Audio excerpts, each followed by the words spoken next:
Australia, and particularly New South Wales, has been suffering one of its worst droughts in history.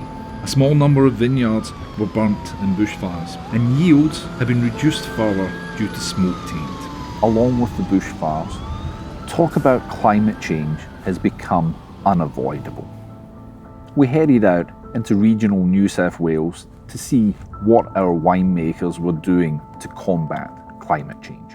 I often think in my mind that a vine is not a political animal, has no reason to tell me a story other than what's going on. So the changing climate has moved our whole harvest 3 weeks forward. Same vines planted 20 years ago, pruned the same way, grown the same way, we picked those 3 weeks earlier. So we're going through an amazing drought, if that's a nice way to put it. Really, in a lot of ways, it's about continually just trying to learn things.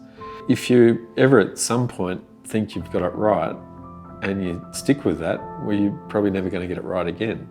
Farmers just have to constantly adapt all the time to what's in front of us. We have to deal with what's happening today, and we do look to the future. And that future looks very differently from what it was 20 years ago. So therefore we have to continue to change. One thing that possibly isn't understood in the city, but is understood very clearly by people in the bush, is that if you don't adapt and change, you die. We were basically, as an industry, given all the varieties that came out here originally, and they're not necessarily the best ones for our climate. One of the challenges is that grapes ripen much faster than they used to. If you pick grapes earlier, they won't have the same flavour concentration.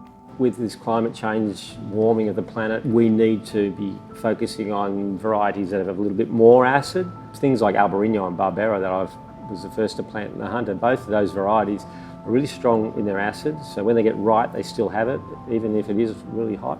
In Hunter and Orange, I think certainly what I'd hope happens in the future is the introduction of more alternate varietals that are more suited to the changing climatic conditions. We've seen the introduction of varietals like Vermentino and Fiano and so forth with great success, I think. With the success that we've had with Touriga Nacional as a varietal and as a blender, how suited it is to the changing climate and the more extreme weather conditions that we have been having. We've just planted 2 acres of an Italian varietal called Pecorino, which is a white varietal that is meant to be quite heat and drought tolerant. The change in climate and with hotter and drier periods, more extreme heat, we've got to branch out, we've got to start looking at what's going on. We definitely have seen those aromatic whites at the 600-700 metres beginning to struggle to get that aromaticness that we're looking for because it is just getting too hot during the day. Normally we do a lot of leaf plucking, a lot of shoot thinning and really open our canopies up so that if it does rain, we're able to dry them out quickly and avoid botrytis, which is our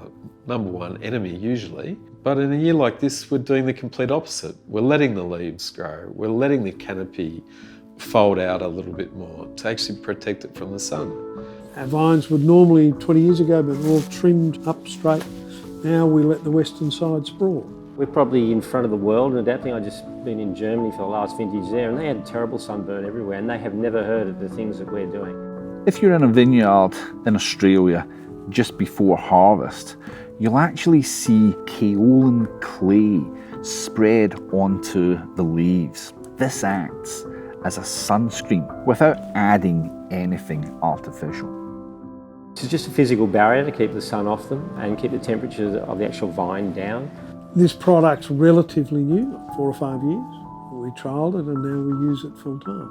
This is our 3rd year of using sunscreen. It does help the vine to handle the heat, but it's something we didn't even think about 20 years ago. I also think that going to our 4th year of drought, that our grapevines actually this year look fantastic, and I believe that they are adapting to the very dry, hot conditions themselves. 2020 is our 4th drought-affected vintage. By the time we pick it, because it hasn't filled out much with this dry conditions, is going to be probably half of what we would normally get. But what we always find in drought vintages is we get incredibly high quality. So small berries, a lot concentrated flavour, so at least we'll have that, there won't be a lot of it. You know, my dad was telling me the other day back in the Hunter that in 1965 they had one of the great all-time vintages in the Hunter, and it was a year like this. There was super small berries, not a lot of fruit, but it actually made a truly wonderful wine. ICC Sydney has always been committed to supporting our local producers.